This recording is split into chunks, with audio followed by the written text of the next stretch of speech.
Hello friends, subscribers and new viewers of this channel, and welcome to Robotics and Computer Vision tutorials. If you're interested in mobile robotics and computer vision as VR, then most likely you have struggled with the problem of powering Raspberry Pi 5 using external power source, power bank or a battery.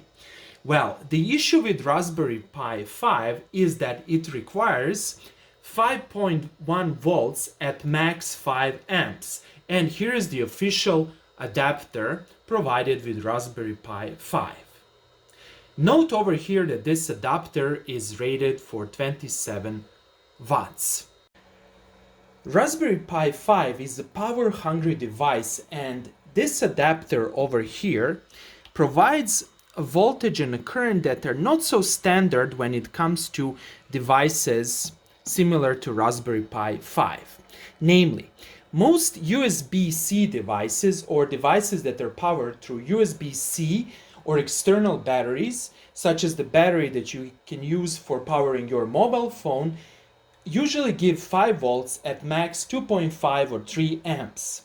Although you can power up Raspberry Pi 5 with such an adapter, this might lead to problems in the long run since you're providing less power than you should. There are two approaches to tackle this problem. The first approach is to use some form of an adapter or a converter and external lithium-ion batteries that will provide stable 5.1 volt and 5 amps. Although there are some solutions on the market specially designed for Raspberry Pi 5, we are strongly against such solutions since they might not be reliable and you have to charge lithium-ion batteries by yourself, you have to connect everything, you have to test everything, and these are non-standard solutions. Another solution that we have recently discovered and that we advocate in this video tutorial is to use a lightweight, portable power bank with an AC output such as the one that you can see over here. The most important feature and property of this external power bank is that it has an AC output, and you can simply plug in the Raspberry Pi 5 adapter that comes with Raspberry Pi 5 and you don't need to worry about anything. This device over here will provide you constant 5.1 volt and 5 amps, of course if you need 5 amps. And what is also very important, this device over here is rated for, you can see over here, and I'm going to later on talk about the specs, it's rated for 20,000 milliamp hour. It has, as you can see over here, around like 100 watts of AC power, and this is more than enough to power Raspberry Pi 5.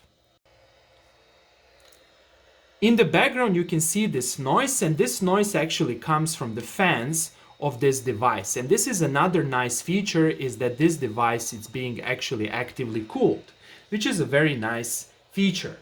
Now another thing is that this device weighs only 1.5 pounds and you can mount it on your mobile robot or any device that you plan to build by using Raspberry Pi 5. And for example, these motors are strong enough to support this battery as well as some other equipment such as lighter or some camera that can be mounted on your mobile robot. The name of this device is PowerU, Portable Power Bank. However, I believe you can buy similar devices online, and I'm going to post a link to this device in the description below. And yes, I'm not being paid to promote this product, I'm just investigating things by myself, and consequently don't think that I'm advertising this particular solution. I'm trying to test different solutions that can be used to power up my Raspberry Pi 5. To be honest, I didn't have a chance to thoroughly test this device since I have recently purchased it. However, I've been running this for several hours and it works like a charm. Over here you can see my Raspberry Pi screen.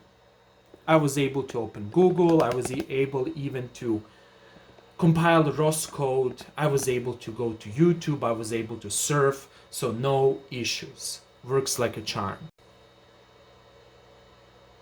In order to confirm that Raspberry Pi 5 works perfectly with this device, in this tutorial we are going to perform CPU stress tests. That is, we are going to load CPU for some time, we are going to measure the temperature, we are going to measure the CPU voltage, we are going to measure some other parameters that will investigate how stable is Raspberry Pi 5 while performing some computational task and being powered by this device. A link to this device will be provided in the sequel, and in the future video tutorials I'm also going to test other devices. Okay, let's start with testing. As you can see over here, I'm running Linux Ubuntu 24.04 on my Raspberry Pi 5, and in addition to this, I have attached a microphone and I'm recording this screen using Kazam. That is, I'm already using my CPU as well as GPU.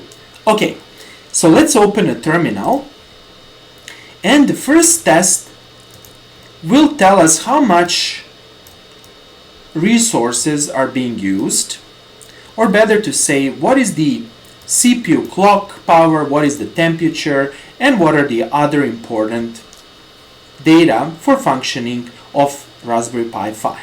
First of all, we will use this command vcgencmd. Okay, so let's type something like this, and don't worry, I'm going to provide these commands in the description below so you can simply paste them. So here's the first command, and enter your password, and over here you can see my frequency, you can see the minimum frequency, you can see the core frequency, and some other parameters. Let's now measure the clock. To measure the clock, we are going to type this, and let's see what's happening, and you can see my frequency, ARM, core, H.264, and other parameters. All these are standard values, which means that Raspberry Pi 5 is working in a normal mode. So let's measure the temperature, because temperature can reveal some issues with power. And you can see that the temperature is around 57.1, and this is the expected temperature for working on my Raspberry Pi. And let's measure the throttle. The throttling is very, very important. If your system is not throttling, this means that everything works as it should. The temperature is not increased and everything is fine. So let's type this to get the throttling parameter. Oops, I made an error. Actually, I should type this only. Let me just type this thing with sudo over here. And let's see over here. If you get 0x0, this means that your system is not being throttled and Raspberry Pi 5 works as it should. Next, we are going to perform a CPU stress test by using the guidelines given over here. This is the Tom's Hardware website. It's a very useful website for computer, Raspberry Pi, and other electronics components. So go to this website over here, and I'm going to provide a link in the description below. Then scroll all the way down, and over here you are going to find a script that will perform tests. So this script over here will do the following. First of all, it's going to measure the base CPU usage and the base temperature when you are not stressing your CPU. That is, when you're not performing computationally demanding tasks. Then for I think approximately 300 seconds, this script is going to overload your CPU, and CPU will work and perform some computations. These are the random computations, you don't need to worry about them. And then after these 300 seconds, for additional 60 seconds, the system will be in its baseline. That is, we are going to offload the CPU just to figure out again what is the baseline.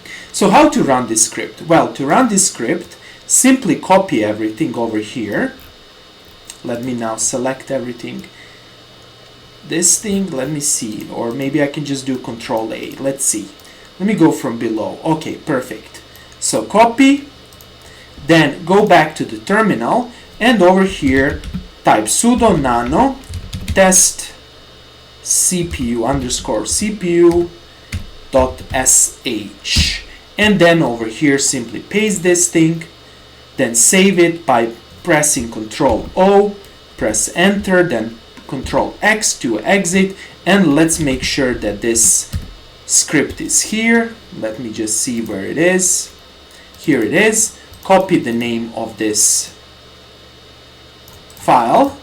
Then I'm going to resize this, and let me just type clear so you can nicely see what I'm typing, and then simply type sudo bash and then do this, and then type the name of this script and press enter, and now let's see what happens. Now you can see baseline. That is, for 60 seconds we are just going to measure the temperature and the CPU. The temperature is 56 over here and the CPU frequency is 2400. This will be done for 60 seconds. Then for additional 300 seconds we are going to stress our CPU. We are going to again measure the temperature, and then we are going to offload for 60 seconds, and we will store the data in a comma separated value file, which later on we are going to open in Linux Ubuntu version of Excel, and we are going to plot the graph to see that everything works as it should. After this test is done, if you go to your home folder, you will see this benchmark.csv file. If you open it up and if you click OK, you will see all the results. So let's do that and let's see. Okay, so we can see timestamp, we can see the CPU temperature, we can see the CPU clock speed, and let's now plot these results. Click here to edit the document. Then let's select this row. You can simply press like this, and let's now plot this. To plot this, you have to find the correct options. You have to click on insert chart. So let's insert your chart and let's wait. Let's select over here line, and let's use only lines. Let's see what happens, and let's click on finish to see what it is, and you can see here the CPU temperature over time as the result of stressing the system. And similarly, you can look into the CPU, and you will see that everything works as it should. Okay, that's all for today. I hope that you like this video. If you like the videos I'm creating, please press the like and subscribe buttons, and see you in the next video tutorial.